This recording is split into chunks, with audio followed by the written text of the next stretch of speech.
Notts County Talk. We are starting to do the discussion live now. You'll see that it is not me and George today. I'm joined by Holly. Obviously, you probably know Holly as the Notts Women's Team centre-back. Holly, how did you find that game? I thought it was a good game for a win, obviously. I feel like there's still areas we can improve on. But, I mean, Ardie listened. Everyone kind of was going for him and asking him to change things up after the loss on Tuesday. So I think he changed the formation. He's kind of benched a couple of players. He brought in new players and he changed it around. So we did that and we won.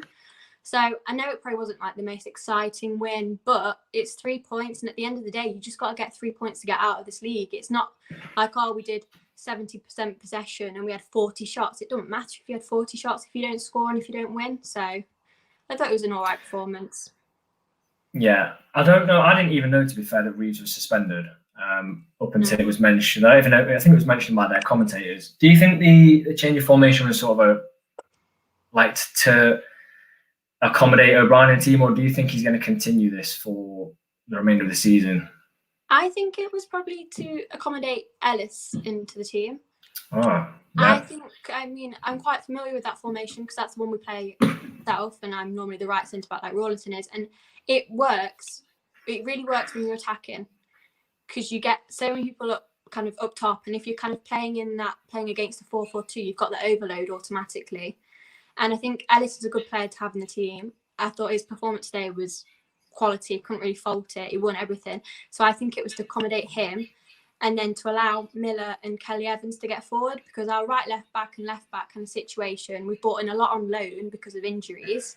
And you can't rely on Kelly Evans to play 90 minutes Tuesday, Saturday for the rest of the season. Because, I mean, I know he's a footballer, but he will be knackered by the end of it. And if he gets a knock, then you've got to bring someone in. So being able to do it as a wing-back kind of formation, it allows kind of wingers to play in that role as well. And it opens up more players to play in those positions. Yeah.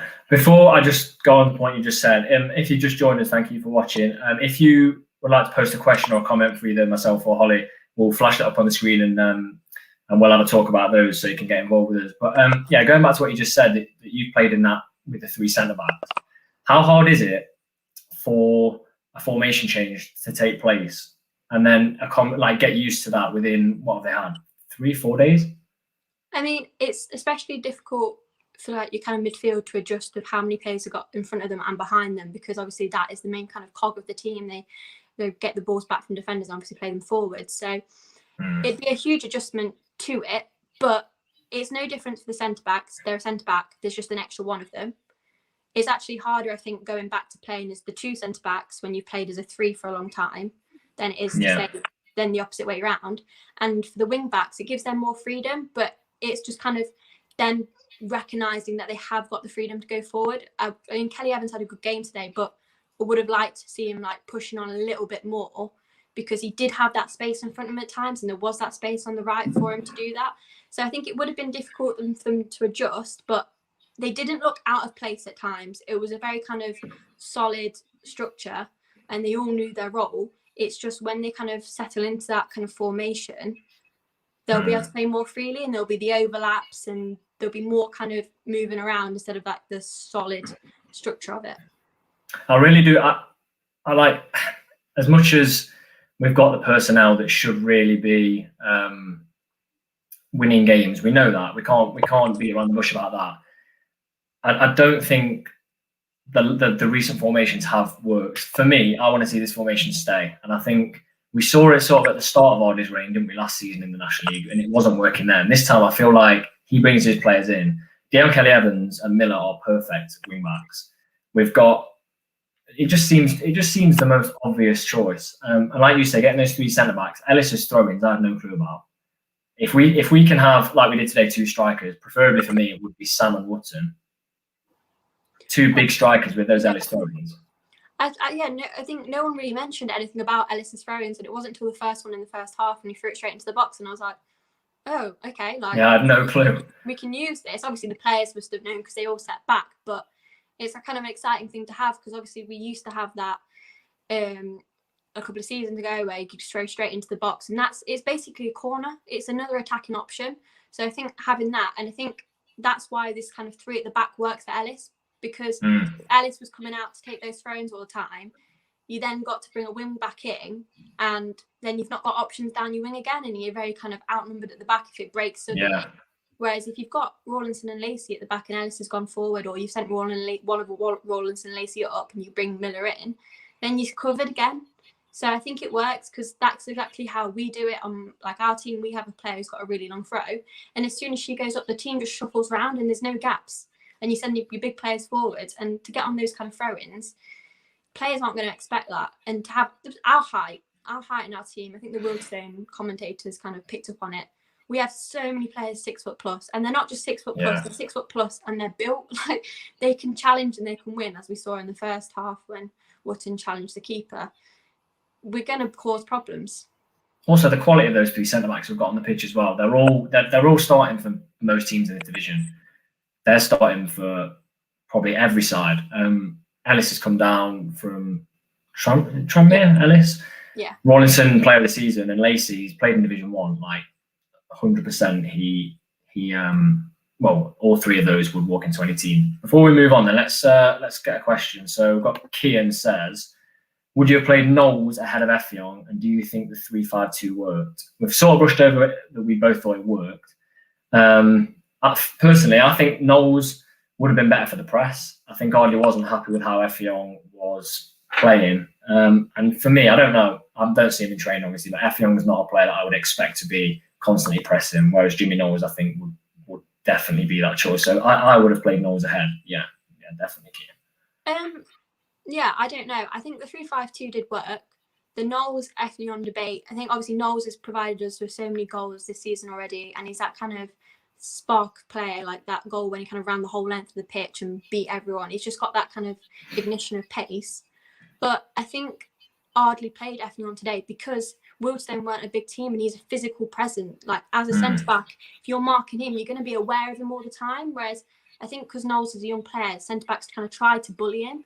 But I think I would have swapped Knowles at half-time at least. I would have brought him on, fresh legs, closing down, because we've seen how fast he is at closing players down. And they wouldn't expect that.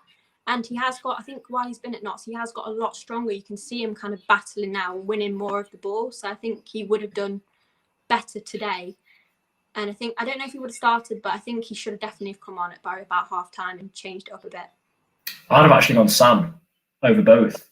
Really? When he came on, I thought he was fantastic. I've got my player ratings recorded and ready to put up after this, and he actually gets one of the highest despite being on for 15 minutes.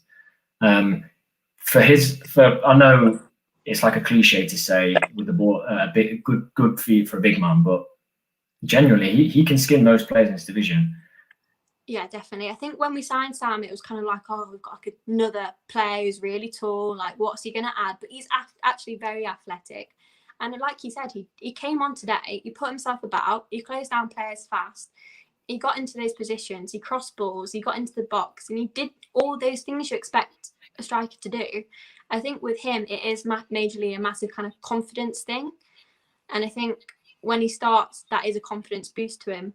And I think he just needs that to keep kind of getting those minutes underneath him, because obviously after he missed that penalty, his head would have gone down. And obviously you don't want players to kind of be like, feel negative about playing. So I think today would have been a bit of a boost to him as well. Yeah. Kian, thanks for the question. I've got one from Jake. I don't know if you want to answer this, being associated obviously with the club, but I can tackle this one. If we don't get promoted, do you think Neil will have to go? I think it depends on the manner of how the season goes. If Notts finish, I don't think it will happen, but 14th, 13th, 14th, I think definitely. If Notts get to a playoff final, I think we're too far behind now, possibly to catch Sutton, who are running away with it. But say Notts got to the playoff final, winning most games, and then just had another game like they did against Harrogate, I think he would stay for another season, give him a season with players with fans, with matches with fans. But we were just discussing this, weren't we, before we went live? Yeah. Ardley feels like, despite what people say, the man to have sort of a project at Notts. He stayed at Wimbledon for a number of years. I mean, I think ever since I've been supporting Notts, like since I was born, we've had at least 2-3 managers a season. I can't remember the last time we had a manager for a couple of years. And I'm not saying that's an excuse to have a manager for 3 years just because we haven't had it. Obviously, we need to get results. But I don't know. It's just, I think Notts just need to get themselves up, and if that doesn't happen this season, then you'll have to look at why didn't that happen. And I think I'm not an excuse again, but I think a massive part of that, which is kind of a lot of the Premier League clubs struggling, like Sheffield United is, they haven't had the fans. Okay, Holly's connection's breaking up a tad. I'm going to go to a question from, thanks for that, Jake, for Chris. So Chris said, do you think today's lineup was more of a practice for Boreham Wood, who are big and physical? But whatever happened, whatever formation we played, whatever side we played, it was going to be it's going to be a very different game to what we saw today. Today we saw a side that were happy to settle for that point. We saw a side that actually we're never going to come out of their shell unless Notts got the goal, which when it eventually happened, we saw how much Notts improved. We found gaps. Enzio found gaps. Sam was at one point 1-on-1. Is it a practice for Boreham Wood? I don't know. I think Rees is only suspended for one game, so whether we'll see a change of formation when Rees comes back, I think that would be the wrong thing to do. I don't think it'd be a positive thing to do, but that's my take. That yes, it probably was a practice. Holly just cut out, but you're back. It's all right, no problem. I was just answering the question: was a lineup of practice for Boreham Wood, who are bigger and physical? And I was sort of thinking, yes, I definitely. Yeah, I don't think you could have thrown this kind of formation for the first time against Boreham Wood, because if it didn't work, then there's a major risk, and obviously everyone would have come for Ardley with that. And I think you've got to get Ellis used to playing with Rawlinson and Lacey. Like, playing in training together is not the same as a match game situation, because people's instincts are obviously different to when they're in training and on the match, because they might do things differently when they've got time in training. So I think getting them three centre-backs used to playing together, they're big physical guys, and they're kind of the centre-backs I kind of aspire to play like, because they do everything right. They're maybe not the most exciting players, but the simple things they just get perfectly. I don't think it can be underestimated here that actually Wealdstone had nothing today. Yeah. Slocum wasn't troubled. The only time Slocum was troubled was when he was twice he delayed on the ball, which I wasn't sure how he did that. No. I think he was waiting for an offside on the second one. And my heart was in my mouth. I was thinking, get it away, because the only way Wealdstone were going to score today was a mistake. I mean, their performance wasn't free-flowing and attacking, but I also want to bring into the picture that's the first game their management team have been permanent. And any football fan knows if a team have a brand new manager, they're fighting for their places. So no matter who we're playing in this division, if it was Barnet today who were really struggling, I don't know what their result ended. They were 2-2 against 10 men, and against Bromley. Bromley had 10 men for about 80 minutes. It's going to be a more difficult game when a team have just got a new management team in. Yeah, definitely. It kind of gives them that spark. But I think there is a real kind of difference. You do see it. And I think you've seen it in like Notts teams before, that when the manager is kind of temporary until they kind of make it the permanent fixture, they play better in that temporary stage, because they don't know if they're going to be the ones that are kept on or if they're going to bring someone in. So I think that kind of permanent fixture today, I think they've all kind of gone, oh, he's staying. He started me. I'm kind of safe. Do you know what I mean? Like relax a bit. Yeah, their commentators actually made one good point they made. Aside from calling our channel player ratings channel, but good shout out anyway. One point they did make is some of these players are playing for a small amount of money, and it's so easy in this division. We've seen with the likes of Matt Tulo, I think was a fantastic player for Notts. He's dropped down division. You've seen some players drop down 2 or 3 divisions. You've got to fight if you want to stay. This once you're out of League 2, which is difficult, it's ruthless down here. Yeah, definitely is. So they're players that we're going to want to impress massively. Yeah. I've got any more questions. So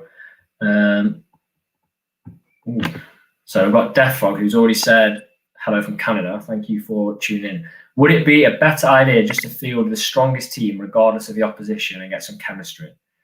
Odd is tactical, isn't it? Yeah, I think obviously you always want your best players on the pitch, but if you've got two strikers that are really good and they're the same kind of physical presence, and they use a player to run off them, you're not going to play them both at the same time because they're not going to have that player to run off. So yeah, you can play your best players who score the most goals. But like we saw kind of last season when he tended to bring Christian Dennis on in like the last kind of 20 minutes of the game, he gave a bit something different. You don't play him for the whole game because he's very similar to other players that are already on the pitch. You have to rotate it. And the strongest team, yeah, it might work against some teams that aren't tactically as good, but you come against a team that's well drilled, know their stuff, a bit like Halifax the other night. They were organised. It's not going to matter if you've got all your best players on, because if they don't work together and if they don't gel in that formation, then there's no point in them all being on. The one thing I would say is that you've got to play Cal Roberts as the best player. He's one of the players that, yeah, if you are going on that point of playing your strongest team, if Cal Roberts is out of form, you still play Cal Roberts for me. Yeah, we've missed them a lot. Yeah, I think there's a couple of players in that team like that. I think Woodson is like that. I think you're looking at our centre-backs now. Yeah, I think Rodriguez could be like that. I think he was a bit quiet on Tuesday night, so I think that's probably why he didn't start today. But we've seen what he can do. Like, he's a great player as well. He's very creative. I'd like to see Rodriguez, what he's like when he's got fans, when there's fans in the stadium, because some players like that just need that bit of a boost. Yeah. If he takes someone on the halfway line, which we've seen he doesn't make space, that gets all the crowd up. He suddenly thinks, they've enjoyed that, and it's something that I think I would love to see. And it could all happen for the final game of the season, which I think is, if not to get to this trophy final, I think that final game's been pushed back, possibly. Oh, has it? It's been, I think it was on the 22nd against Weymouth, the last home game, but the FA have said the trophy will go ahead on the 22nd, so I think just need to beat Hornchurch in the semi-final. But I think as a closing point, the Boreham game is the real test here. I think, and a lot of Notts fans did think today was going to be a victory. Wealdstone had some good results. Today was always going to be one that I don't think we were going to lose. But now the players have had this hour-long discussion, which has been talked about. They've got the win now. They've got this new formation. I do think there's going to be a real worry if it goes on to, say, the game against Boreham and the performance drops again. I do think there is a worry there. So I think that is a massive game now for Notts. Yeah, and I think there as well, you've also got the boost of, I know it's nice to have new players in the team like Knight, Ellis, and etc. But like Rawlinson and Lacey must be thinking, like, he's coming for my place. Like, you've got to step up. Like, you can't be complacent. It's like, I've got a new teammate. No, it's competition, and it's competition for places. And like the Wealdstone commentators said, which was probably another thing, the only right thing they kind of got right today, was that we have a big team, and we do have a big team, but like 7 of them are injured, so it's not a big team if they're not all fit.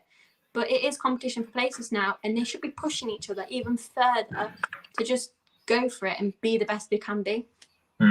One thing that I was thinking throughout the game, do we have the, I know you said there's injuries, I don't know how long Turner's out for, do we have the personnel to play 3 centre-backs week in, week out? That's my only worry. Turner was on the bench today, so... Was he? Yeah. I don't think Ardy would put him on the bench if he wasn't fit to play. But when you've got four centre-backs, that's not a lot. No, it's not. It depends if any of these kind of right-backs or left-backs they've brought in can play in that position, because you've seen it before when they can drop in. But no, it's not a lot. And then you don't really want to have to change formation for a game if one of them gets injured, because then it changes your whole game plan. Yeah. But no, it's not that many to have. I feel like we've got the most right-backs and left-backs more than kind of anything. Yeah. I did think, I know I think it was only against Ilkeston. I did think when Richard Brindley dropped in at centre-back, it reminded me a bit of Carl Walker with sort of having a quicker, sort of smaller player at centre-back. I would be comfortable with Brindley playing at that position if it came to it, because I don't actually think when Brindley's fit, you can just drop Kelly Evans like you would usually, because Kelly Evans is my player playing the season so far, I think. Yeah, Kelly Evans is so he's just so solid. Like, he's probably not going to get you goals, but he's never going to give you a bad performance. He's never going to give you less than 100%. And they're the kind of players you need at this level. You need 100% for 90 minutes. You need them to battle for your team. So that takes us to about 20 minutes. Holly, thank you for joining us. We'll definitely have you on again after one of the games. If you did like this live stream format, we are thinking of doing our match previews in the same way, so you can interact with us. And if we didn't answer your questions today, keep posting them in future videos, and we'll definitely get around to chatting about them. But as always, keep an eye out for player ratings in about 20 minutes or so, and don't forget to like, comment, and subscribe.